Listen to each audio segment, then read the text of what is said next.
marca mayor que van a discutir sobre un tema fundamental y que es uno de los temas centrales de la convocatoria de escribidores del Festival Literario que está teniendo lugar en Málaga, que es la idea de la literatura como una forma de acercamiento entre las gentes, las culturas, los pueblos, los seres humanos, por encima de las fronteras y las barreras nacionales, prejuicios religiosos, prejuicios culturales, prejuicios étnicos, etcétera, etcétera. La literatura como una forma de comunicación universal por encima, y quizá sería mejor decir en contra, de las barreras nacionales. Habrán notado ustedes que hay un pequeño cambio en el programa. Originalmente Karina Sáenz Borgo, que está a mi derecha, que es una muy reconocida escritora venezolana, por supuesto, iba a ser la moderadora de esta mesa redonda, pero ha habido un pequeño cambio de último minuto, así que ella va a enriquecer el panel o la mesa como participante, y fui conminado, so pena de toda clase de tormentos, por Raúl Tola, organizador principal de este evento, a oficiar de moderador, de modo que tienen aquí a un intruso improvisado que tratará de conducir lo mejor posible esta discusión sobre un tema central de nuestro tiempo. Quizá para abrir la discusión valga la pena que yo haga una muy breve reflexión. Mientras venía para acá pensaba en las muchas formas en que la literatura hace esto que acabo de decir, ¿no es cierto? Es decir, la forma en que la literatura derrota las fronteras nacionales. Se me ocurrieron varias, pero voy a empezar con una muy en especial, que es la siguiente.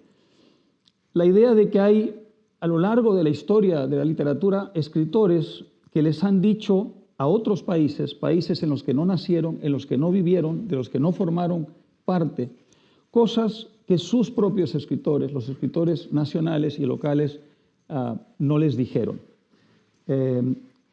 Por ejemplo, yo tuve la experiencia de la lectura muy joven de un libro fascinante de William Prescott, un escritor, no sé si algunos de ustedes han oído hablar de él, un escritor del siglo XIX, estadounidense, un hombre que fue perdiendo la vista con el paso del tiempo, se volvió prácticamente ciego, que viajó por Europa, pero nunca por América Latina, que tuvo una cierta notoriedad, venía de una familia de militares que habían participado en las guerras de independencia, que empezó siendo un escritor básicamente literario.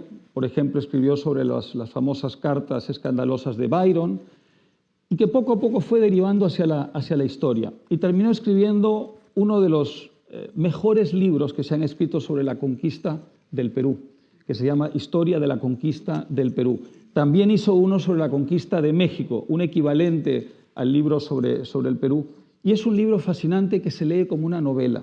Es un libro de aventuras, es un libro con personajes inolvidables, es un libro que le pone mucho más énfasis a los personajes, a las situaciones, a las psicologías, que a lo que los historiadores normalmente recogen como tema central de sus libros.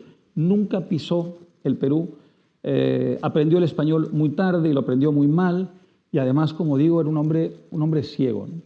Bueno, esa es una forma en que la literatura derrota fronteras nacionales, es decir, personas que son capaces de decirles a pueblos ajenos, a culturas ajenas, cosas que gentes de esa propia cultura no son capaces. Pongo otro ejemplo. Malcolm Lowry, una de las grandes novelas, Bajo el volcán, una de las grandes novelas del siglo XX, sin ninguna duda. Un borrachín, cornudo, fugitivo de la justicia, que iba a Estados Unidos, tenía que salir de ahí perseguido, viajaba a otro lugar, lo perseguía la policía, al final recaló en México, si mal no recuerdo, Cuernavaca y Oaxaca, no duró más de 1 año y medio porque lo deportaron. En fin, gran personaje, fascinante personaje, novelesco personaje. Escribió uno de los grandes libros que tienen como tema a México. En realidad tiene muchos otros temas también, porque es un libro que tuvo el personaje del cónsul está muy inspirado en el mito de Fausto, pero en fin, es uno de los grandes libros sobre México de un inglés que no tuvo nada que ver con México, salvo esta etapa de apenas 1 año y medio en su vida. Ahí tenemos otro ejemplo fascinante de la literatura derrotando fronteras, ¿no? Que le supo decir a un pueblo que le era completamente ajeno cosas que no le habían dicho y quizá no hubieran podido decirles los mexicanos, lo que no significa que los escritores mexicanos no hayan dicho cosas extraordinariamente universales también desde México. Simplemente lo hago para ilustrar esta idea. Así que voy a arrancar. Tenemos, por supuesto, a Eduardo Mendoza. No voy a presentar a cada uno. Hemos quedado en que, como hay notas biográficas y como además ustedes los conocen, no vamos a desmerecerlos haciendo una presentación exhaustiva de cada uno. Pero tenemos a Eduardo Mendoza, voy a empezar con él, a Michi Strausser, por supuesto, a Karina, a quien ya mencioné, y tenemos, y espero que la tecnología no nos traicione, desde México a Guillermo Arriaga, que no solamente van a hablar desde la perspectiva de la literatura, los cuatro son literatos, sino que además, ojalá, es mi esperanza en esta conversación, aporten otros géneros. En el caso de Guillermo, el género del cine, él es un hombre de cine, además de un escritor, y en ambos casos ha triunfado. Y Karina es una periodista muy reconocida, además de una novelista, así que ojalá que también puedas aportar eso a la conversación. Eduardo, empiezo contigo, es un honor tenerte con nosotros. Muchas gracias, Álvaro. Muchas gracias a todos ustedes. Sí, claro, yo creo que la literatura salva fronteras, viaja de las maneras más extravagantes, pero viaja. Y además viaja como viajan, pero para bien, como han viajado las pandemias y las epidemias. Es decir, no se sabe cómo, están en un sitio y al día siguiente están en otro y al día siguiente están en otro. Esto es la parte mala, pero la literatura es buena. Yo recuerdo cuando decías esto, que una vez leí que todos los cuentos infantiles que conocemos, Caperucita, Blancanieves, Pulgarcito, todos vienen de la India. Que se inventaron, salieron de no se sabe dónde, supongo que de alguien que contaba cuentos y empezaron, y sin ningún medio, sin que intervinieran editoriales, sin que intervinieran agentes literarios, sin que interviniera nada, acabaron en la cuna de todos nosotros, en todo el mundo. A mí me encantó pensar que la Caperucita venía de la India y el lobo también, y la abuela también, todos venían de la India. Y habían llegado a través de los siglos y a través de las fronteras de una manera incomprensible hasta mi casa. Yo creo que la literatura tiene esto. La literatura es una forma de comunicación aérea, una forma de comunicación a través de las fronteras y a través del tiempo, a través de los idiomas, a través de las culturas, incluso a través de los hechos. Podemos leer libros escritos en la China en el siglo XI y entenderlos. Un chino nos diría, no estáis entendiendo nada de nada de nada, te lo estás inventando todo. Diría, sí, pero es que el libro es esto, me ha llegado desde la China y desde el siglo XI esta maravilla que ahora yo estoy disfrutando. Esto me parece que es este circuito que está por las ondas, que no se sabe cómo, se va transmitiendo y se va transmitiendo por las ondas, pero no con alta tecnología, sino con la más baja tecnología, con una abuela que se lo cuenta al nieto, con un amigo que recomienda un libro, con un librero que dice tienes que leer esto a un pobre que está en un pueblo. Todo esto, todo este enorme circuito, esta gran mafia de la literatura, es algo que me parece tan maravilloso. Y estoy contento de estar aquí hablando de esto porque, aunque lo tenía presente, no se me había ocurrido nunca de una manera tan concreta, no la había formalizado nunca hasta que me he puesto a pensar en esta charla que tenemos. Y bueno, y además aquí tenemos ejemplos vivos de esto, nos hemos convocado una serie de personas que estamos viviendo desde puntos muy distintos geográficamente, de épocas distintas, maneras de pensar distintas, pero unidos por nuestro cariño y por el afán, este extraño afán, que es el que lo mueve todo, de que nos cuenten historias y de contarlas, que aún es más complicado, pero que nos cuenten historias, que alguien nos cuente historias. Y nadie sabe por qué. No es mero entretenimiento, no es por qué queremos que nos cuenten historias. Y esto es lo que nos une a todos. Y yo creo que es pues esto y lo mismo que pintar un bisonte en la pared de una cueva. Seguro que tenían cosas más importantes que hacer, que pasar el rato pintando un bisonte y otros diciendo hay que ver lo bien que te ha salido. Esta necesidad de expresarnos, de comunicarnos, de dejar algo, me parece, bueno, en tiempos malos, que lo son todos, me parece una idea muy grata de tener. Michi, tú te has pasado la vida haciendo precisamente eso, es decir, como editor aquí, trayendo a España escritores alemanes, escritores escandinavos, etcétera, etcétera. Luego en Alemania llevando la literatura en español. Te has pasado la vida desafiando esas fronteras y además acabas de publicar un libro que en cierta forma es como la culminación de ese proceso, ¿no? Cuéntanos. Bueno, ya que el tema aquí, y agradezco la invitación porque tengo un particular cariño a Málaga porque aquí aprendí español en la prehistoria. Para ganarme una beca con la cual fui invitada con un grupo de estudiantes al Perú y aunque nos habíamos preparado un poquito, no sabíamos exactamente nada. Era terra incógnita total. Yo estaba estudiando en la Universidad de Colonia y América Latina simplemente no existía. Con lo cual, llego allí, no conozco nada, ni la vegetación, ni las frutas, ni la comida, bueno, nada. Y de la historia tampoco nada, porque en los colegios se enseñaba que Colón descubrió América y luego quizás todavía Bolívar y ya eso era todo lo que se sabía.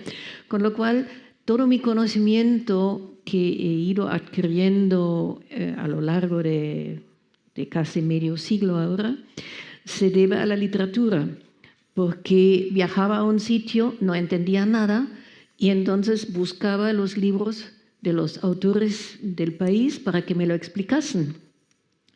Y así he ido aprendiendo algo de historia y claro, para mí la combinación ideal es viajar, cuestionar lo que se ve porque no se entiende y a continuación, y mientras que se está en el sitio, buscar los libros que me expliquen la historia.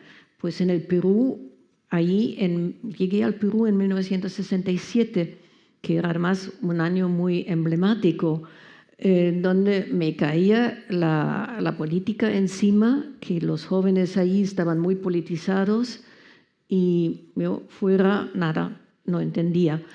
Y la literatura, claro, no había leído nada porque en Alemania en esta época había muy pocos libros de literatura latinoamericana y era un gueto para los pocos que se entendían un poco. Y así fue que pensé descubrir una coma más en una obra de Molière para una tesis, no es lo mío. Y me metí de lleno en esta terra incógnita para conocerla y luego amarla y luego intentar llevarla a mi país y a mi cultura, porque creo que el entendimiento de Europa y América es en este momento un poco raquítico, por decirlo con un eufemismo, pero es necesario porque pertenecemos al mismo canon de valores, tenemos culturas y tradiciones compartidas, aunque sean diferentes en América y en Europa. Entonces se trata de construir puentes de entendimiento y los que trabajamos la literatura y los que queremos la literatura yo creo que los autores son capaces de construir puentes muy, muy sólidos de entendimiento para que veamos sus puntos de vista, sus preocupaciones, para que conozcamos su historia de los países que, por ejemplo, en mi país son totalmente desconocidas, porque aunque hoy se sabe un poquito más de América Latina gracias a los autores y a las obras de los autores, el desconocimiento sigue siendo muy amplio y me parece importante seguir construyendo estos puentes a través de los libros. Me acuerdo de un momento cuando en Alemania salió la novela en La Casa de los Espíritus de Isabel Allende, venían unas señoras mayores que dijeron a la autora: por fin entendemos un poco lo que ha sido el golpe de Estado de Pinochet, y esto que verdaderamente la prensa, esto sí que lo habló ampliamente. Es decir, que todos es como un mosaico que se construye y nos da una imagen. Y es un mosaico o un caleidoscopio, que es otra imagen que me gusta mucho, porque cambia todo el tiempo.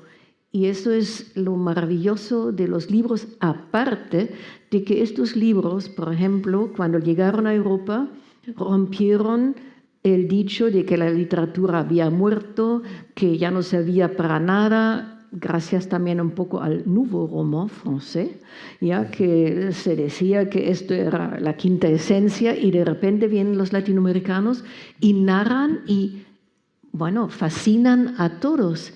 Con lo cual, esto fue muy, muy importante también como enriquecimiento de la literatura, por ejemplo, en Alemania, que hay muchos autores impresionados por las obras que leyeron. Daniel Kehlmann, uno de los estrellas en este momento en Alemania, cuando conoció a Mario Vargas Llosa en Berlín, le decía cuánto le debía él y su escritura a la obra de Mario, que él la conocía todo perfectamente. Así que es un vaivén, y yo creo que para el bien de todos nosotros, y si los políticos algún día lo entiendan, y los economistas también, que justo ahora estamos más necesitados que nunca de unir Europa y América para afrontar la situación crítica mundial que estamos viviendo. Así que yo creo firmemente en la literatura como constructora de puentes, y eso ha sido mi pasión y me sigue apasionando. Muy bien. Karina, tú lograste, otros escritores venezolanos también, en tu caso en particular es muy interesante, mucho éxito muy pronto como escritora. Y con esto voy a lo siguiente, la idea de que lograste hablarles a públicos muy diversos, en distintas lenguas, en distintos idiomas, de un modo que les era evidentemente familiar, reconocible, y que despertaba en ellos una curiosidad. Es decir, lograste algo desde la literatura que le costó infinitamente más, por ejemplo, a la política venezolana lograr. La política venezolana, es decir, la defensa de la democracia venezolana, fue muy huérfana de apoyo internacional durante muchos años. Lo que allí pasaba no se entendía mal o se entendía al revés.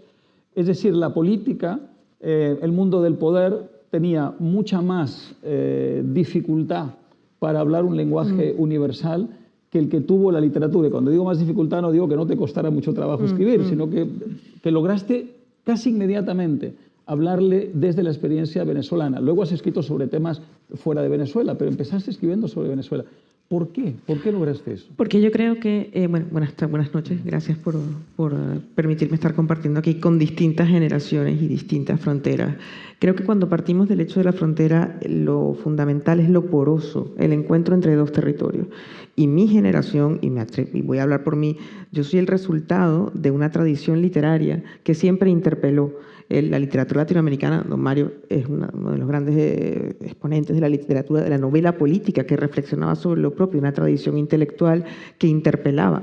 La novela latinoamericana por excelencia, Carlos Fuentes, creo que yo provenía de esa escuela que innatamente reconocía, pero al moverme y desplazar conmigo la frontera y llegar a madura Europa, que leí todos los centroeuropeos del siglo XX, que estudié con cierto rigor el siglo XIX, me di cuenta que los momentos literarios son momentos universales. Es decir, la demolición es común a toda la experiencia humana y la literatura está allí anclando y metiendo los pies en el barro de esa demolición.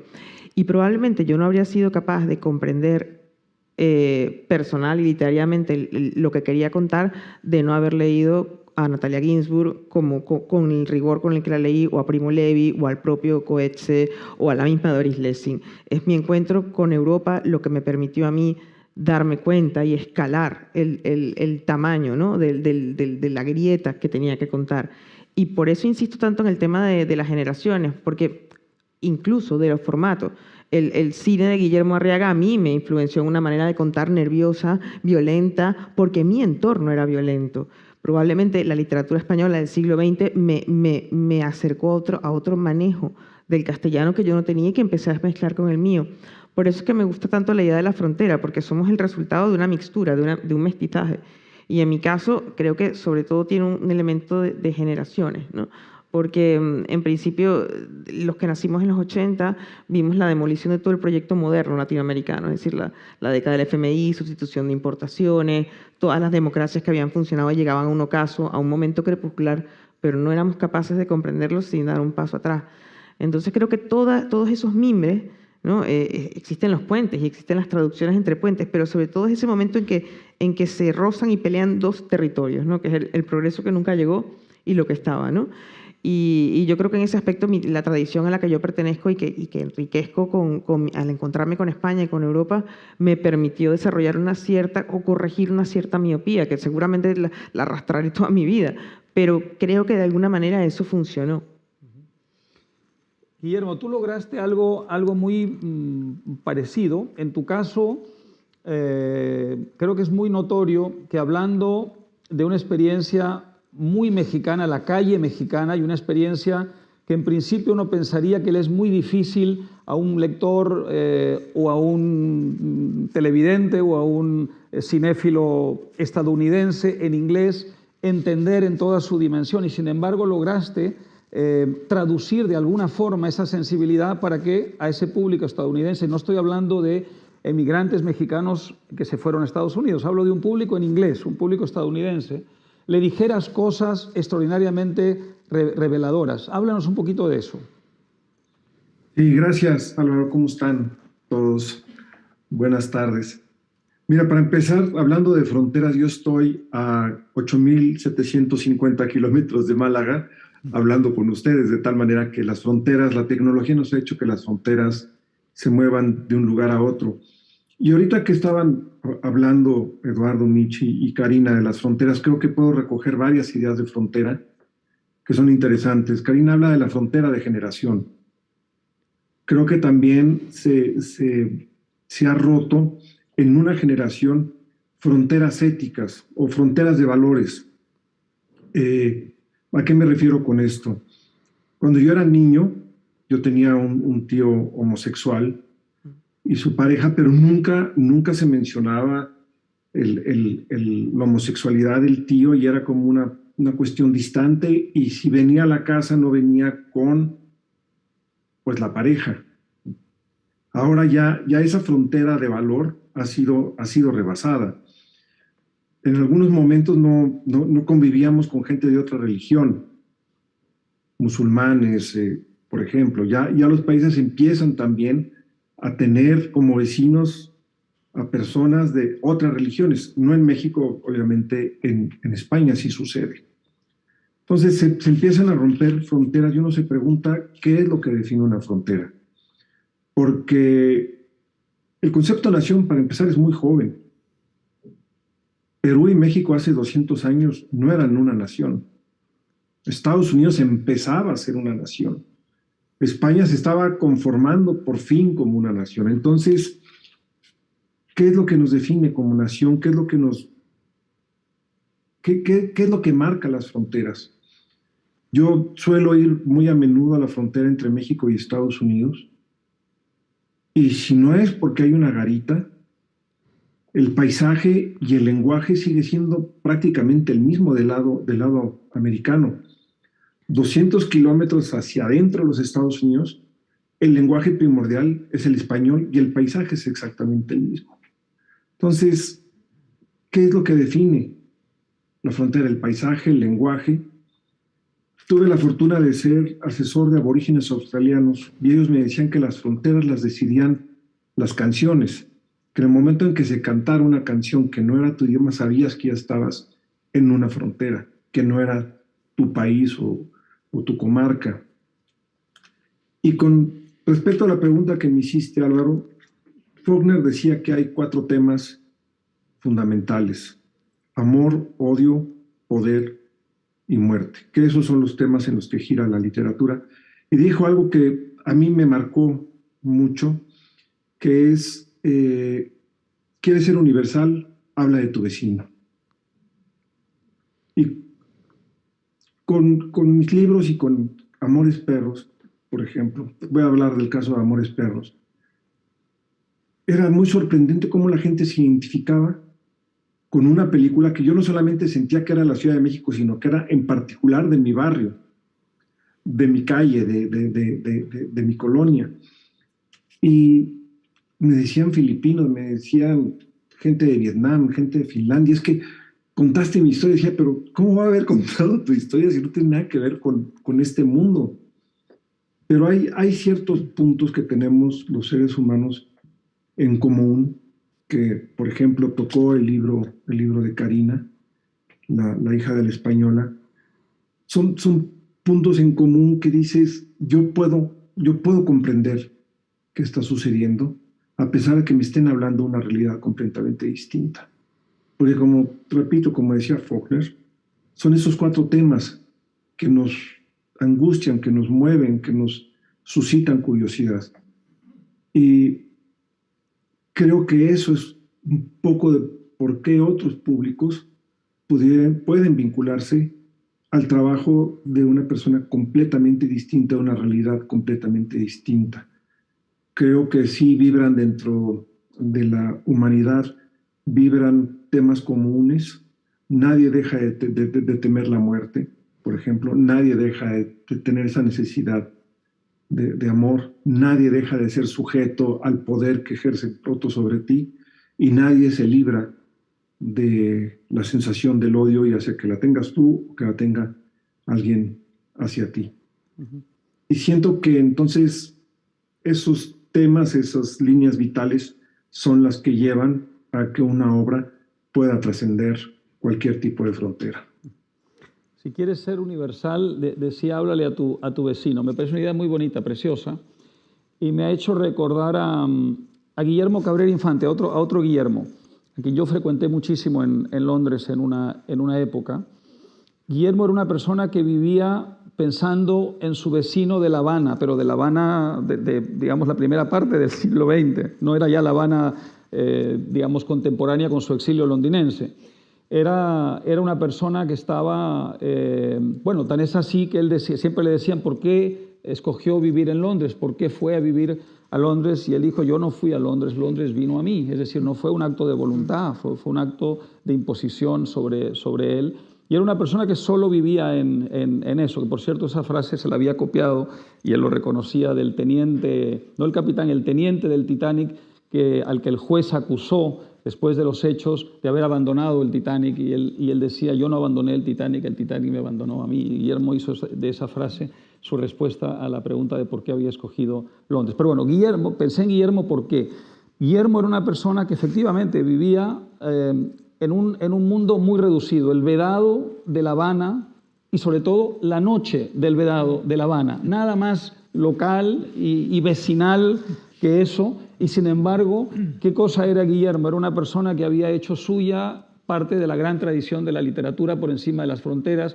No existiría sin James Joyce. Nadie incorporó al español los juegos de palabras, los retruécanos, los calambures y todas las formas retóricas del inglés como lo hizo Guillermo. Fue capaz además de escribir un libro en inglés, Holy Smoke, efectivamente, puro humo, que luego lo sacó en español.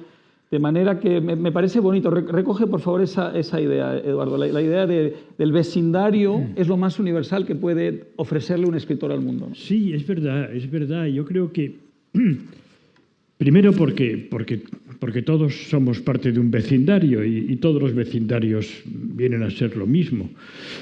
Estaba pensando en el libro más inapropiado para ser leído en otros ámbitos y en otros tiempos de la historia de la literatura, que es seguramente la Divina Comedia. Un señor que se va al infierno, donde salen unos personajes que nadie conoce porque son contemporáneos suyos de la Italia, que han cometido unos pecados que nadie entiende. Han sido castigados de acuerdo con unas leyes incomprensibles. Es un libro que debería no existir. Y sin embargo, yo creo que cuando a la pregunta de qué libro te llevarías a una isla desierta, es la pregunta más tonta que me han hecho nunca, pero que le hacen a todos los escritores alguna vez. Sí. Y digo, bueno, si alguna vez me mandan a una isla desierta y antes me dan tiempo de entrar en una biblioteca y elegir el libro... Pero bueno, como esto no va a pasar, si alguna vez me pasa ya lo decidiré entonces. Pero bueno, siempre te queda la pregunta, luego el esprit de l'escalier, y entonces siempre pienso, yo me llevaría a la Divina Comedia. A ver si consigo entender qué es aquello del purgatorio, porque es una cosa tan no local, es local, mentalmente local. Una historia que en el fondo nos repugna, pensar que alguien está siendo torturado con gran aplauso del autor. Y sin embargo es un libro que trasciende todas las fronteras, todos los límites, y es un libro maravilloso, y nos arrastra por el poder de las palabras, por las imágenes. En medio del camino de mi vida me encontré en una selva oscura. Claro, ya eso, uno se queda con la boca abierta, está dispuesto a seguir al infierno, a Dante y al purgatorio, que es pesadísimo, y al paraíso, que ya eso no hay quien lo pueda leer. Y sin embargo ahí va uno arrastrado por la fuerza de la literatura, ¿no? De lo que es la literatura. Y sí, eso ¿qué nos aporta? Yo no lo sé. Lo que más me gusta de este coloquio es que no sacaremos ni una sola idea clara, ni una. Y esto nos permitirá darnos cuenta de que estamos flotando en un magma maravilloso, y que nos seguiremos preguntando esto y seguiremos hablando de este tema y seguiremos citándonos libros y películas que nos han hecho y que nos siguen haciendo. Y estoy encantado. Y no solo eso, yo creo que es peor, Eduardo, que no solamente no llegaremos a una conclusión, sino que terminaremos muy confundidos porque cada generación contradice a la anterior. Yo pensaba esta mañana en un coloquio fantástico que hubo con Héctor Abad. Él decía, ya América Latina no importa nada en Europa. Decía, hay algunas excepciones, por supuesto, nombres que están ahí ya desde hace mucho tiempo. En general, América Latina fascinó a Europa en los años 60, en los años 70, quizá quedó un eco de eso un poco después. Hoy, con algunas excepciones, importa cada vez menos. Michi, tú te has pasado la vida difundiéndolos. ¿Es verdad esto? Y si es así, ¿por qué? Por ejemplo, en Alemania hay un nacionalismo alemán que hoy prefiere no volcarse a lugares tan exóticos como América Latina. ¿Qué es lo que está pasando? No creo que sea una cuestión de nacionalismo. Es que en los años 60, 70, 80 había un interés mediático por América Latina porque era desconocida. De repente, efectivamente, la Revolución Cubana despertó a mucha gente, primero el entusiasmo, luego la desilusión, luego la revolución en Nicaragua otra vez suscitó, sobre todo en Alemania, una inmensa oleada de solidaridad, es decir, la gente se iba allí para ayudar en el campo y lo que fuese necesario. Y la literatura entraba con fuerza a un terreno que era un poco baldío, porque no habían llegado novelas tan fascinantes de Alemania.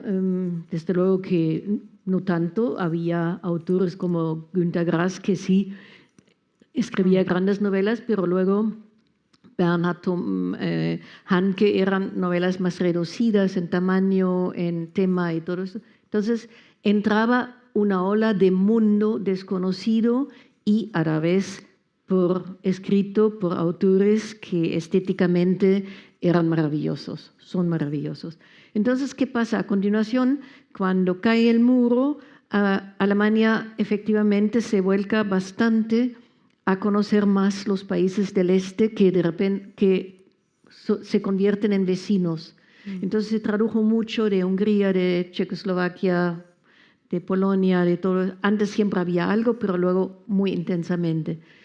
Y luego fueron otros acontecimientos importantes, entre otras cosas la oleada post-2001, es decir, que el peligro del islamismo y todo lo que se venía, y había un interés por entender también un poco más y mejor este mundo desconocido, que además venía como amenaza. Y hoy yo diría que América Latina dice, bueno, más o menos ya lo conocemos, una gran equivocación porque no se conocen los nuevos escritores o se conocen muy parcialmente, no se publican en editoriales grandes, sino en editoriales más chicos, es decir, que la distribución, el reconocimiento, todo esto ha menguado, el interés ha menguado porque la prensa y los medios se ocupan muy poco de América Latina, pero vienen los refugiados de África ahora, que son muy cercanos, y de repente se dice, bueno, tenemos que ocuparnos de África y conocer, y sobre todo parar que no vengan tantos. Entonces, son temas candentes, y esto ha hecho que el diálogo con América Latina ha caído estrepitosamente, y yo creo, lo que dije antes, es en este momento, de retomar este diálogo y decir, el mundo occidental que compartimos valores tiene que unirse otra vez y estrechar lazos, crear nuevos puentes. Yo creo que es para nuestra propia sobrevivencia de una importancia total y absoluta. Incluso perdona, Karina, 2 segundos, incluso esa definición de occidental es una definición difícil de hacer, es escurridiza.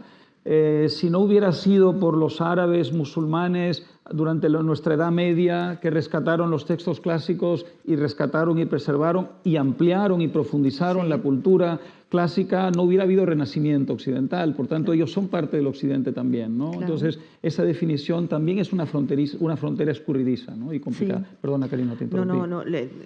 Lo que pasa es que no sé muy bien. Me hubiese gustado mucho escuchar la frase de Héctor Abad, porque realmente yo tengo este conflicto, ¿no? Si realmente América Latina ha dejado de importar o es que el mundo se ha vuelto simultáneo, ¿no? Es como esta idea de que no es que ahora se miente, es que ahora se miente más rápido, ¿no? Y llega a más sitios. Entonces, estamos expuestos a una serie de experiencias.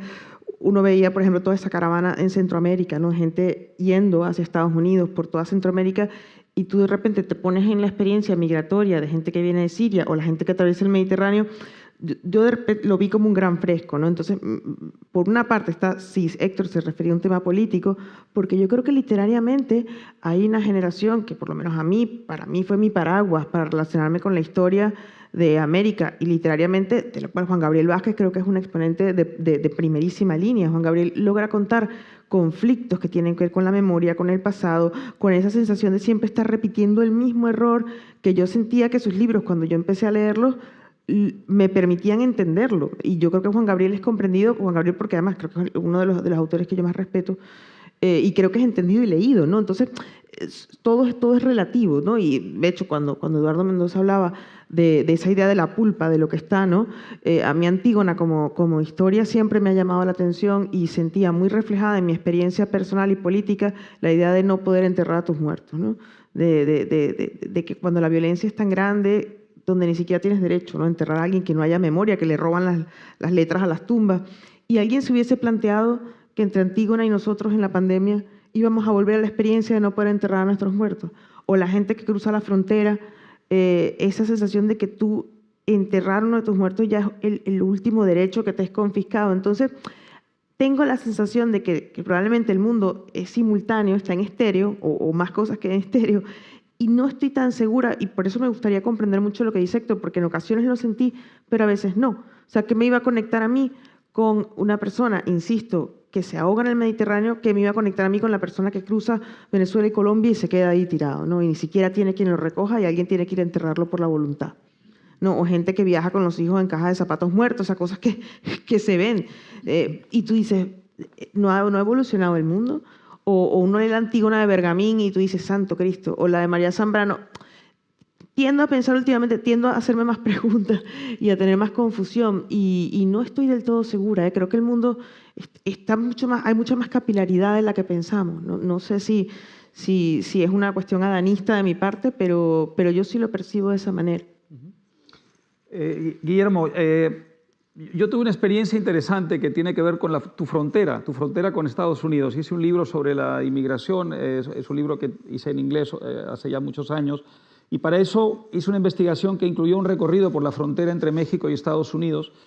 Y yo quería entrar como un inmigrante ilegal. Traté de organizar las cosas desde Estados Unidos para que si me pillaban, digamos, las consecuencias no fueran tan graves y tuviera una justificación investigativa o periodística o lo que fuera. Pero, en fin, el tema es que descubrí una cosa fascinante, y es que en la frontera muchos curas de la Iglesia Católica estaban coludidos por una buena causa con narcos para hacer ingresar a inmigrantes mexicanos a Estados Unidos clandestinamente. ¿Por qué? Los narcos controlaban las rutas de acceso clandestino a Estados Unidos y los curas querían ayudar a los inmigrantes. De hecho, los tenían en la frontera protegidos, los alimentaban, los albergaban. Y la idea era cómo ayudarlos a ingresar, y la única manera era pactando con el diablo, ¿no es cierto?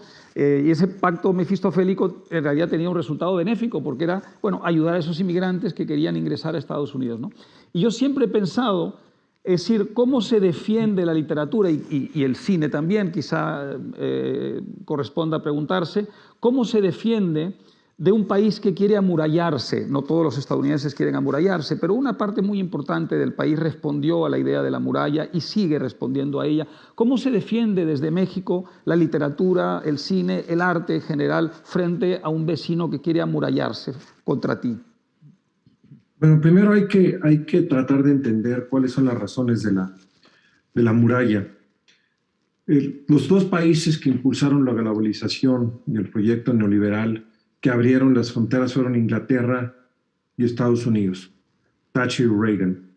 Fueron los que propulsaron toda esta apertura del mundo, abrir las fronteras comerciales, un poco ingenuamente, porque si tú abres las fronteras a los productos, también estás abriendo la frontera a los seres humanos. Es un hecho que no puede haber una economía simplemente solo de productos. También hay un intercambio de seres humanos. Y es Estados Unidos e Inglaterra los dos primeros países que están negando lo que ellos crearon, el Brexit y el fenómeno de Trump. Es curioso cómo tanto impulsaron la apertura del mundo que ya cuando se abrió se quieren cerrar. Porque, te lo decía hace rato, hay este cambio de los valores éticos, de las fronteras éticas, perdón. Ya no es lo mismo sentir a los mexicanos del otro lado a tenerlos en las cocinas de todos tus restaurantes en todos los Estados Unidos. Recuerdo que un amigo me dijo, toda cocina en Estados Unidos es mexicana, aunque sea china, aunque sea sushi, es mexicana. Y yo que he podido viajar por Estados Unidos con las películas o con los libros, en los lugares más remotos, Montana, Wyoming, encuentras ya enclaves de mexicanos o de latinoamericanos que están controlando esto y se asustaron. Los americanos se asustaron porque siempre el otro asusta. Y creo que cuando el mundo se hace muy abstracto, tú te vinculas con lo concreto. Desde el equipo de fútbol, ¿no? El otro es mi enemigo, solo por irle al equipo contrario, a la religión, al color de tu piel, a la nacionalidad. Y el mundo se ha hecho muy abstracto. Es muy difícil para entender para un campesino de cualquier país que tu vida va a desmejorar porque los rusos invadieron un país que no sabes ni siquiera dónde queda. O porque el índice Nikkei cayó, de pronto tu cosecha no se puede vender. Entonces, cuando hay situaciones tan abstractas, siento yo que la gente tiende a irse a lo concreto, a quién es el mismo. Y aquí es donde entra la cultura, aquí es donde entra el arte. El arte es donde dices, mira, estos problemas que estás teniendo, los tengo yo también. Estos miedos que estás tú teniendo, los tengo yo también. Estas preocupaciones que tienes tú acerca del mundo, las tenemos nosotros también. Entonces, la literatura, el cine, el arte en general, va creando esos vasos comunicantes entre seres humanos. Yo creo que el arte no puede dar ningún tipo de respuestas. Las respuestas las da la política y la ciencia, pero sí formula las preguntas, y formula las preguntas al nivel más básico. ¿Quién soy yo? ¿Quién es el otro? ¿Cómo me vinculo? ¿Cuáles son mis miedos? ¿Cuáles son mis alegrías? Voy a regresar una vez a Faulkner. Es el vecino, es lo que me acontece a mí, la posibilidad de intercambiar y de rebasar esas fronteras.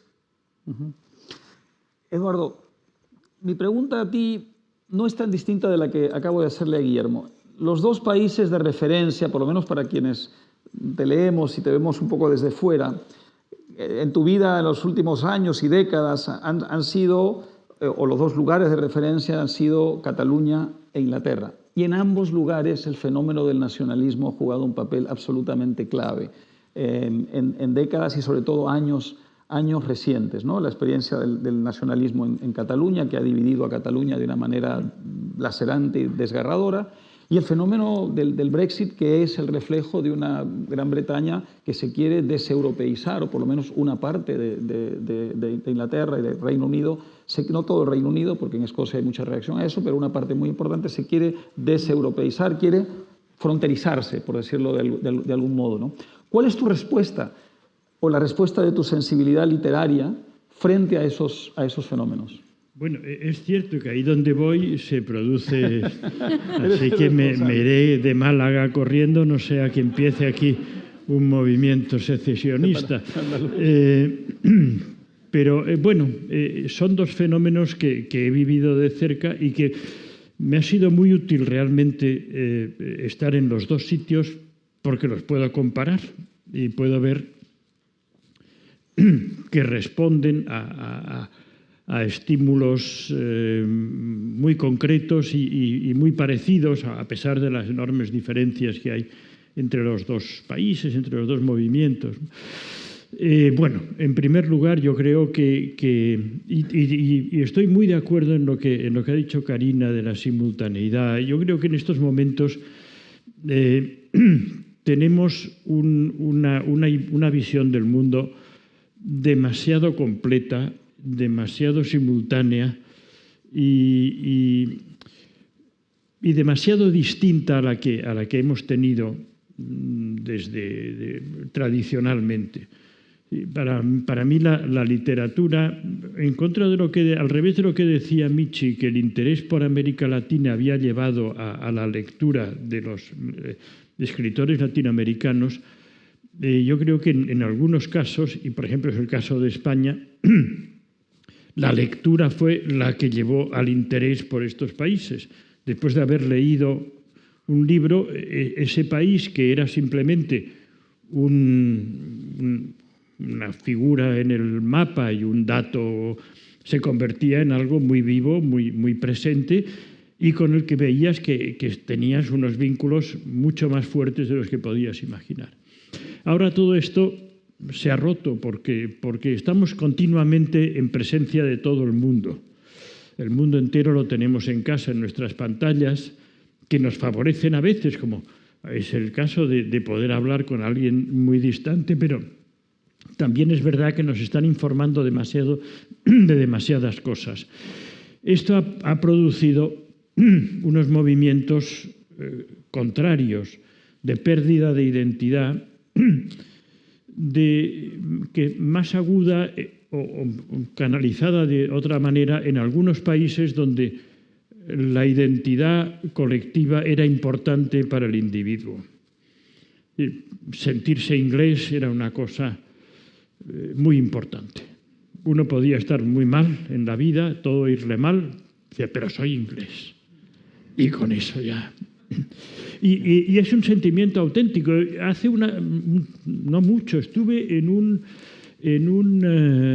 oficio de una iglesia protestante porque tenían un coro muy bueno y cantaban muy bien y me gusta mucho la música y fui y lo pasé muy bien, pero tuve que aguantar el sermón del pastor, que se le veía un buen hombre y decía, hemos de solidarizarnos con los inmigrantes, porque ellos no tienen la culpa de no ser ingleses. Lo viven así. Bueno, esto les ha llevado en momentos de crisis de identidad, a cerrarse, a establecer estas fronteras, a levantar estos muros inmateriales, pero muy importantes. Es el caso del Brexit, de separarse. No queremos saber nada con estos franceses, italianos, no sé. Que luego es lo que más les gusta. En cuanto pueden se compran una casa aquí al lado. Pero que no vengan. Bueno, es incomprensible. En Cataluña lo mismo. Es que yo soy catalán. Y de repente pues, se producen... Todo esto además vino propiciado por la crisis económica del 2009-2010, donde la gente sufrió mucho, se encontró que hasta entonces una prosperidad que le permitía olvidarse un poco de su identidad, porque enseguida estaba cambiando de automóvil, comprándose un televisor más grande, de repente todo eso se le acaba y entonces vuelve a buscar este sostén de quién soy yo, qué me está pasando, mi bandera y el enemigo, claro, el enemigo. Todo esto que me pasa es por culpa de... Y ya está, con eso está todo solucionado. Los políticos, naturalmente, esto lo aprovechan todo lo que pueden, porque es voto seguro y en fin, es una cosa triste y muy penosa. Yo creo que es lo contrario de lo que estábamos hablando, ¿no? Estos movimientos son justamente lo opuesto a lo que estamos hablando.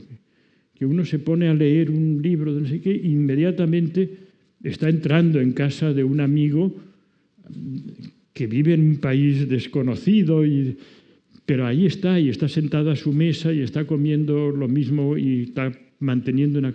Esto que es lo que hacen los libros es lo contrario de lo que hacen estos nacionalismos, que están también presentes en todas partes, con otras formas, con formas de populismos, está pasando en muchos países de Europa, hay una grave crisis de identidad, una desconfianza muy grande en los políticos, una crisis, yo creo, una crisis de ideología muy grande. Hasta hemos pensado que la democracia era estupenda y que lo iba a resolver todo, y ahora hay un movimiento que piensa, no, la democracia no sirve para nada y hay que cambiar el sistema y yo creo que es mejor que me quede como estaba, pero hay mucha gente que piensa que no, que... En fin, no voy a dar una conferencia sobre esto. Michi, ayer se discutía sobre si la cobarde y salvaje ocupación de Ucrania que está intentando Putin va a producir una literatura. Y la discusión era si la va a producir inmediatamente, si la va a producir con la distancia del tiempo y la perspectiva. No quiero reabrir esa discusión, pero sí quiero preguntarte lo siguiente, porque Eduardo ha hablado del tema de la identidad, que es un tema clave, ¿no? Cuando la política quiere definir la identidad hace mucho daño. Cuando la define la cultura la enriquece infinitamente, ¿no? Y la política hoy en día, a pesar de que, como dice Guillermo, es un mundo en el que se han ido cayendo muchos prejuicios, se han ido cayendo muchas fronteras desde el punto de vista ético, sin embargo hay una reacción, y hay una reacción que yo definiría así: la política, el poder, quiere definir nuestra identidad, ¿no? Y eso es la cosa más peligrosa del mundo. Desde Alemania, lo que está pasando en Ucrania se vive de una manera, yo creo, muy especial, es decir, de una manera algo diferenciada o con matices, por lo menos, con respecto a lo que pasa en el resto de Europa, de la parte occidental de Europa. Alemania está muy cerca, Alemania tiene una relación muy cercana con Rusia, Alemania ha querido evitar una confrontación, ha tenido una especie de relación, digamos, ambivalente más que ambigua con Rusia. Y entonces te preguntaría cómo está reaccionando el mundo de la cultura, el mundo de los intelectuales frente a lo que está pasando, y si tú crees que el trauma que ha provocado lo que está pasando en Ucrania va a ser que, digamos, la cultura en Alemania tome una posición menos ambigua, menos o ambivalente de lo que ha sido el caso en los últimos años. Por lo menos eso es lo que se veía desde fuera, ¿no? Desde luego, en fin, en la política, yo diría, el domingo pasado, cuando nuestro canciller Scholz hizo este discurso en el Parlamento en una sesión extraordinaria y sacó 5 puntos que todos han tenido que tragar sapos, los verdes, la izquierda, la SPD, todos, porque el rearmamiento, el cumplir con el 2% y superarlo, todo esto es tan nuevo que se dice desde entonces que estamos en otra época. Y esto se vive muy fuertemente. La solidaridad en Alemania en este momento con Ucrania es verdaderamente muy fuerte. En Berlín había una manifestación de más de 100.000 personas. Ayer había 45.000 personas en Múnich. Los escolares se solidarizan y dicen que quieren ir a Berlín a protestar delante de la embajada de Rusia. Es decir, que la sociedad entera, en todas las capas, parece que se está moviendo. El domingo que viene habrá una manifestación en Berlín, en el Bibelplatz, que es esta plaza donde se hizo la quema de libros en el nazismo. Y este sitio desde entonces es muy emblemático para recordar, para protestar y todo esto. Y ahí muchos intelectuales se van a manifestar y me han pedido también de que intente aportar voces desde aquí para que sea lo más amplio posible. Es decir, que en este aspecto Alemania está en un cambio muy profundo de todas sus certezas. Es decir, que éramos, después de la Segunda Guerra Mundial, con toda razón, un país que rehuía todo meterse en cualquier sitio demasiado fuerte, porque esto ya Alemania invadió Polonia y otros países, y se sabe muy bien todos estos horrores. Esto queda presente y lo cargamos. Entonces, que de repente haya que defender valores de la democracia que están amenazados en un país que queda relativamente cerca, es decir, que volar de Berlín a Málaga es mucho más largo que volar de Berlín a Kiev. Entonces, esta cercanía geográfica, que además se va a ampliar con la ola de refugiados que vendrá, hace que vivimos esta crisis, yo diría, con mucha intensidad y en todas las capas. Es decir, que sabíamos algo de literatura de Ucrania, porque lo que dije antes, es decir, que se abrió el mundo de la edición mucho a los países del ex-este, con lo cual también hay literatura de Ucrania que se ha traducido. Androchovich es un gran escritor de allí. Y hay vínculos y hay mucho dolor, hay mucha rabia, y yo creo que Alemania efectivamente está cambiando mucho más rápido de lo que jamás nadie de nosotros hubiera podido imaginar. Y todo el tiempo, en fin, el discurso de nuestra joven ministra de Relaciones Exteriores en la ONU también dijo esto: ha cambiado el mundo, ha cambiado los tiempos. Esto en Alemania se vive muy intensamente. Y cómo va a ser el desarrollo, no lo sé, pero en este momento estamos muy pendientes y muy tocados, y eso es la situación, creo yo. Karina, al hilo de lo que está diciendo Michi, y tomando en cuenta el mismo contexto, quiero introducir al periodismo en la discusión. Lo dije al comienzo, tú practicas el periodismo muchísimo. El periodismo, además, no es un género menor. Grandes periodistas han escrito libros o crónicas periodísticas de un valor literario extraordinario. Soy un gran admirador de Kapuscinski. No hay casi un libro de Kapuscinski que no sea una pequeña obra maestra. A Sangre Fría la seguimos leyendo hoy como una gran obra literaria, y es un reportaje sobre un hecho muy concreto que ocurrió y que salió en los periódicos, que fue un hecho policial, no fue una invención, no hay casi nada inventado allí. El periodismo tiene cosas importantes que decir frente a lo que está pasando, es decir, tiene cosas no solamente, digamos, inmediatas, sino cosas importantes, cosas profundas, cosas perdurables que decir. Yo quiero pensar y creo que sí. Ahora yo percibo una situación que me parece dramática, ¿no? A diferencia del siglo XX, donde el periodismo tenía una relación, digamos, de observatorio de lo que ocurría, el periodismo ha ido perdiendo terreno. Es decir, creo que todo el tema de redes sociales, la atomización, ha ido quitándole a la prensa el lugar que debía tener, y no sé si en algunas ocasiones se renuncia a ella.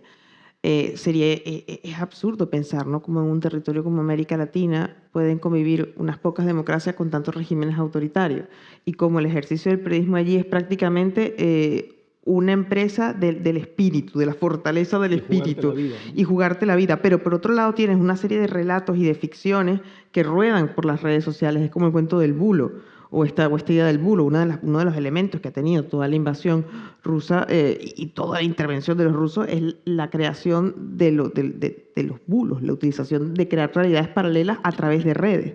O sea, yo no sé hasta qué punto el periodismo de alguna manera incomparece en algunos momentos. No es capaz de dar esas respuestas, pero sigo pensando que tiene que ser el elemento de ir, contar, ir, mirar y contar, ¿no? Independientemente de cualquier cosa. Es una fórmula muy sencilla, pero afortunadamente es esa la que tiene que existir. Y creo que no tiene todas las respuestas, pero no puede renunciar a la capacidad de darlas, sobre todo en interpelar. Hay cosas que yo envidiaba a la generación que vivió la primavera de Praga, que vivió todo el final del siglo XX, y tú dices, bueno, era un gran momento, bueno, y las últimas generaciones de periodistas han visto toda la demolición desde el muro de Berlín, Torres Gemelas. O sea, es un mundo que se ha ido precipitando, ha ido demoliéndose muy rápidamente, y la estructura de los medios se ha resentido. El edificio de los medios de comunicación está resintiendo esa ola de expansión, como hoy día, como hay que explicar que la democracia es importante. La democracia sí ofrece respuestas, no el populismo asambleario. O sea, creo que forma parte del signo de los tiempos, que los medios están bastante, o los periodistas intentan hacer su trabajo en un mundo que es como cuando uno navega, ¿no? Cuando tú conduces un coche, el suelo está fijo, la tierra no se mueve, pero cuando navegas, el mar se mueve. Y creo que eso es lo que está pasando con los medios, y lo veo desde la bisagra entre Europa y América Latina. Yo creo que en ese aspecto todos los compañeros de profesión en España coinciden, por ejemplo, en el que uno de los mejores periodismos que se hace es el de Centroamérica. Porque como no tienes ni un ápice de algo que te cubra las espaldas, vas muy midiendo muy bien lo que estás contando, porque estás realmente amenazado. Entonces, creo que en ese proceso de movimiento, el periodismo sigue teniendo muchas cosas que aportar, siempre y cuando sostenga su propio edificio. Guillermo, me encantaría un comentario tuyo sobre esto, porque México es un país donde literalmente ser periodista es jugarse la vida, ¿no? No hay semana que no nos llegue de México noticia de alguna tragedia relacionada con el mundo del periodismo. Además, en este momento hay un contexto muy, digamos, confrontacional entre el mundo del periodismo y el mundo del poder, que ha centrado gran parte de la discusión. ¿Cómo se vive desde allí este fenómeno? Mira, yo creo que todo país tiene un punto de quiebre. Alemania tuvo su punto de quiebre, Estados Unidos estuvo muy cerca de tener un punto de quiebre severo, y México ya tiene algunos años en que ha ido ebulliendo una situación cada vez más compleja y cada vez más difícil. Por varias circunstancias históricas, sociales y políticas, fue creciendo el crimen organizado. En uno de mis libros digo que es la nueva lucha de clases. En esta guerra de clases, el narcotráfico encarna a la lucha de clases. Entonces, se han ido agudizando las contradicciones al interior del país. Tú sabes, es un país muy corrupto. Y estas contradicciones hacen que la primera línea de la batalla sean los periodistas, que son los primeros que se sacrifican. Yo no estoy tan al tanto del periodismo. Aquí en México parece que todo periodista es un ser corrupto, que trabaja para intereses muy particulares y que lo que hay que hacer es desnudar los intereses particulares a los que trabaja. Quizás peco de ingenuo o de falta de malicia, pero yo sí quiero creer que un periodista como Jorge Ramos, por ejemplo, o como Denise Dresser, o como Jesús Silva Herzog Márquez, no están coludidos con grupos de interés. Pero pareciera que en México el poder quiere hacer ver al periodista, aquí la palabra se le dice chayotero. El chayote es el dinero que le pasas por debajo de la mesa al periodista para que hable bien de ti o hable mal de ti. Te digo, no sé si peco de ingenuo, yo me resisto a creer que toda la prensa mexicana está simplemente vinculada, como dice el poder, a los conservadores, a los de los privilegios, etcétera, etcétera. Y en esta confrontación, obviamente permea el periodista es un inventor de noticias falsas. El periodista es quien trabaja para ciertos grupos de poder, y en un país donde el crimen organizado ha establecido un sistema legal paralelo, pues sí se arriesga mucho la vida, ¿no? Uh-huh. Hablaba yo con un político mexicano, si es que en México hay pena de muerte, ¿no? La pena de muerte fue abolida en tal año en la Constitución. Y dije, sí, pero esa es tu Constitución, no la Constitución que gobierna el otro país. Tú métete con una mujer de un narco, róbale un cargamento, hazle una canción que no le gusta y ya estás condenado a muerte. O sea, hay como dos sistemas legales en el país. Entonces, ¿cuál es el sistema legal que va a terminar por regir? Y en este sentido, repito, los periodistas están al frente del campo de batalla y son los primeros sacrificados. Uh-huh. Eduardo, vamos llegando ya poco a poco al final, pero quiero una última ronda de todos y quizá luego una reflexión brevísima de cada uno para dejar al público, tanto el que está en la sala como el que nos está viendo desde lejos, con una idea. Las redes sociales. Karina habló del tema de las redes sociales y qué difícil es, digamos, medir si las redes sociales están ayudándonos o perjudicándonos desde el punto de vista de la cultura. Evidentemente nos han globalizado aún más, nos han dado posibilidades maravillosas desde el punto de vista de la comunicación. A quienes luchan contra regímenes totalitarios o autoritarios les han dado unos instrumentos poderosísimos. También se los han dado esos regímenes, desde luego, pero de eso no hay ninguna duda. Pero ¿está empobreciéndonos culturalmente? ¿Está empobreciendo la literatura también? ¿Está empobreciendo la comunicación o no? Bueno, ¿O es retrógrado decir eso? No lo sé. La respuesta es no lo sé. Desde luego yo creo que es un instrumento y depende de quién lo maneja, puede servir para una cosa, para otra. Creo que está cambiando mucho, creo que está reforzando el periodismo en el sentido de que le está dando al periodismo una dimensión que siempre ha tenido, pero que hasta ahora venía confundida con la difusión de la noticia, que es la formación de la opinión pública. O sea, en estos momentos la noticia está ya por todas partes, las tenemos instantáneamente, pero el periodismo sigue siendo importante porque es el que explica, el que razona, el que da los datos, el que los expone y por lo tanto es el que crea la opinión pública. Y yo creo que la opinión pública es cada vez más importante precisamente porque el mundo se está atomizando mucho y es preciso que la opinión pública esté formada y eso es el gran trabajo de los periodistas, yo creo. No se puede vivir sin leer prensa, porque la prensa es donde vamos a encontrar lo que está pasando, no la noticia, no el hecho. Los hechos son átomos que corren por ahí. El núcleo, lo que realmente está pasando nos lo va a contar el periodismo. Lo de las redes sociales, pues no lo sé, a mí ya me pilla un poco de salida, no me manejo mal, no estoy metido en todos los Instagrams, algo hago, pero más por curiosidad que como forma de vida, ¿no? Michi, ¿tú tienes una opinión sobre esto? ¿Nos enriquece, nos empobrece culturalmente?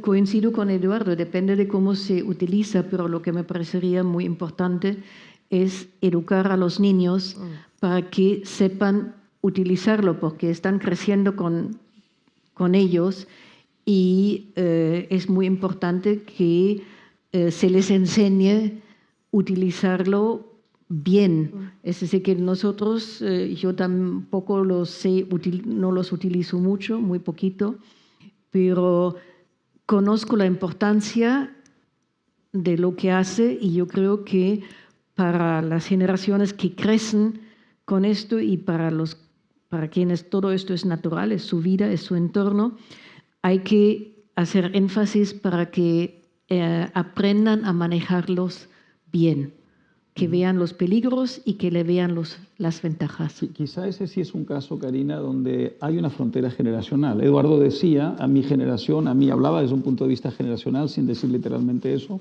esto me pilla, digamos, un poco distante. A ti no, a ti te pilla. A mí sí, a mí también me pilla. Yo también hay una generación, yo soy de Twitter, es decir, en Twitter por lo menos había una oración, que a mí Twitter me preocupa porque en Twitter no hay oportunidad para las oraciones subordinadas. Ahí lo complejo, uno renuncia a lo complejo, pero por lo menos está en el entorno del lenguaje. En Japón hay todo un género literario que es de novelas escritas en Twitter.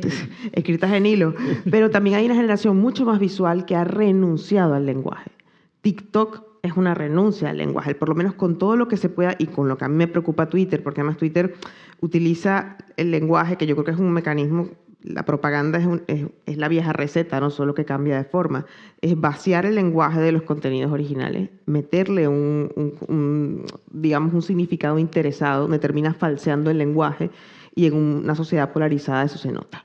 No, cuando tú le llamas fascista a alguien, me parece que es una cuestión que hay que pararnos. Con mucha frecuencia hay que pararnos a pensar, contextualizar cómo está. Y se van vaciando de sentido las palabras.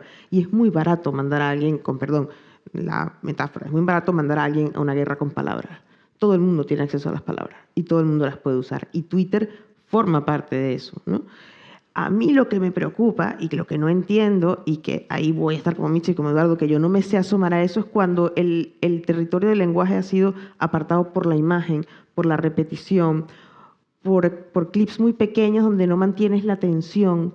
Me lo comentaban estos días una persona, y yo creo que a todos los que leemos en dispositivos nos pasa, que si aparece un mensaje de algo, inmediatamente no eres capaz de mantener la atención. Interesante es ver cómo esa generación que tiene un montón de pantallas que le están mandando mensajes a la vez es capaz de terminar, aunque sea un capítulo del Quijote, o de terminar un capítulo, ya yo no digo la primera parte, un capítulo o una novela. Eso a mí es lo que me preocupa desde el punto de vista literario y de la apreciación, ¿no? de los contenidos. Guillermo, tú trabajas con imágenes tanto como con palabras, con pantallas tanto como con la palabra escrita. ¿Qué nos dices sobre esto? Mira, yo quiero hablar ahorita de una experiencia personal que tiene que ver con las nuevas tecnologías. Cuando me gané el premio Alfaguara, yo lo iba a recoger el 19 de marzo en Madrid, ahí sí me iba a entregar, y tenía una gira muy extensa por prácticamente todos los países de América Latina, España y Estados Unidos. Y cierran España el 15 de marzo con la pandemia. Y dije, ya se acabó esto. O sea, siempre esperando ganar un premio como el Alfaguara, cuando me lo gano llega una pandemia y me cancela todo. Claro. Pero descubrí algo muy interesante, que es esta plataforma. Empecé a encontrar el fenómeno de los clubes literarios. Y por primera vez en mi vida, Álvaro, empecé a saber qué querían las lectoras y los lectores y qué pensaban de mi obra. Y de manera simultánea, hay una joven muchacha que se llama Valentina Traba que empezó a hacer los círculos literarios, a aprovechar los Zooms. Llegó a tener 300 personas de todo el mundo, de habla hispana, más australianos, más gente de Venezuela y Irlanda, por ejemplo, Karina, en la que yo estaba sabiendo de modo real qué pensaban de mi obra. Tú lo sabes, cuando uno presenta un libro va con una serie de incautos a tratar de convencerlos de que compren tu libro, pero aquí ya lo habían leído y lo estaban comentando. Y me parece que estas tecnologías han devuelto el sentido primigenio de la literatura, que es reunirse a través del fuego a comentar las historias. Y me parece muy bonito que Zoom o Google Meets o las que sean, te permite estar en este círculo hablando de tu obra. A mí me pareció sorprendente. Entonces, lo que yo creí que iba a ser una gira cancelada se convirtió en uno de los trabajos más arduos de mi vida. Porque empezaba con círculos literarios a las 5 de la mañana en España y acababa a las 11 de la noche con los que estaban en Estados Unidos, por ejemplo, en San Diego, California, que había. Y yo creo que he tenido fácilmente unos 1,500 clubes de lectura. No estoy exagerando, había días que tenía 6. Y ya son 2 años, todavía anoche tuve 2.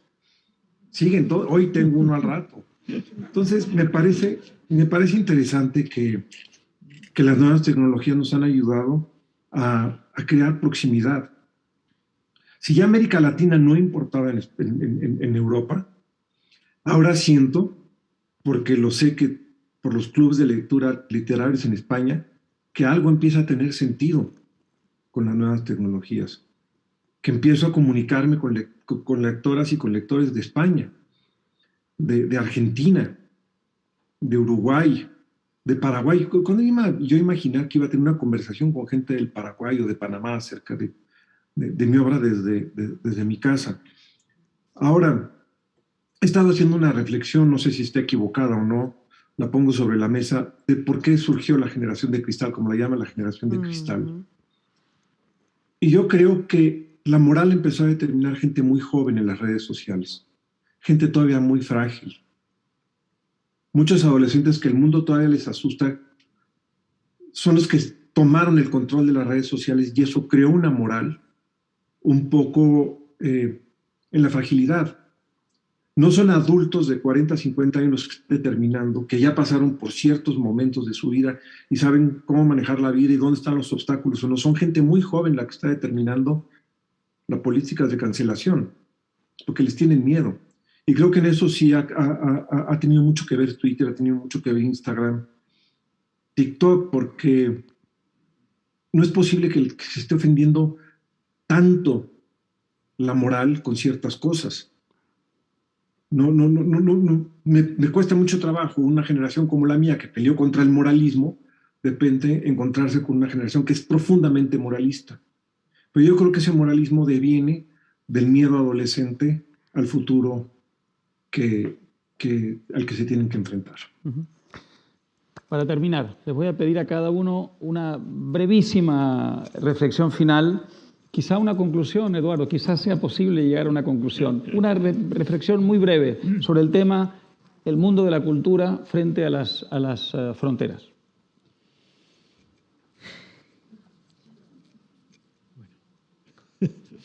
No sé qué decir.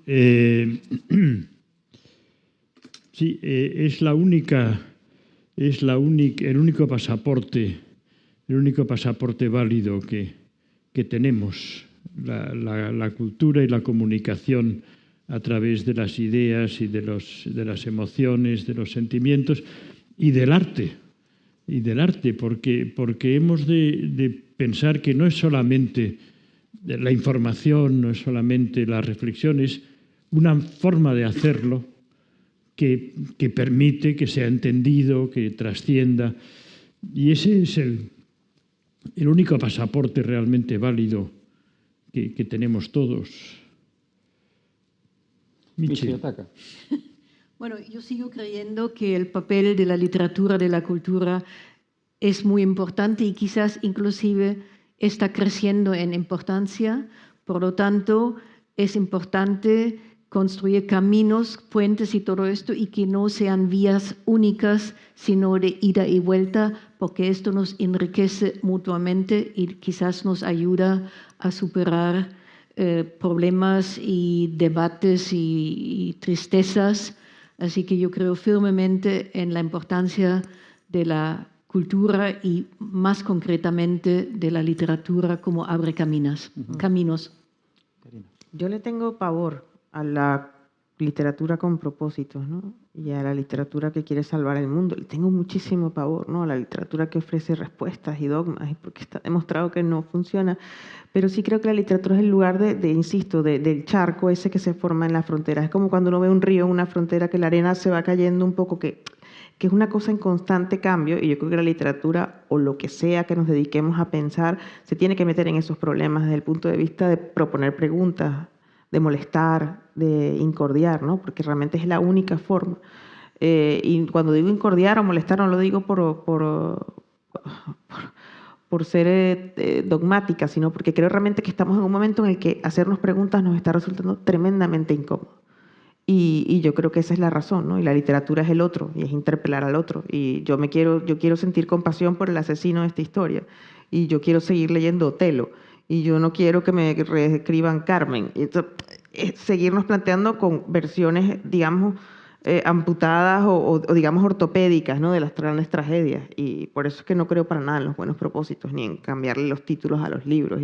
Y creo que es el momento de llevarle la contraria a eso. Y la literatura y la cultura, creo que deberíamos meternos en ese fango, ¿no? Y sin ningún complejo. Guillermo, te toca la última palabra. Mira, yo lo quiero decir, está aquí un peruano, una venezolana, un español, una alemana y un mexicano. Entonces, la frontera ha quedado un poco difuminada. Y yo sí creo que la literatura, sobre todo, se está convirtiendo en el último espacio, en un espacio de resistencia. Creo que la literatura tiende a tener un elemento de permanencia. Y ese elemento de permanencia es lo que lo convierte en el elemento de resistencia. ¿A qué me refiero con esto? Que decía Igor Caruso en su libro, la moral es absoluta, pero la vida es relativa. Y creo que lo que hace la literatura es estar con lo relativo de la vida y enfrentar las fronteras absolutistas de la moral y de los nacionalismos. Eduardo, Michi, Karina, Guillermo, mil gracias por el momento de gozo enorme que nos han dado hoy. Espero que el público lo haya disfrutado tanto como yo. 1.000.000 de gracias. Gracias a ti.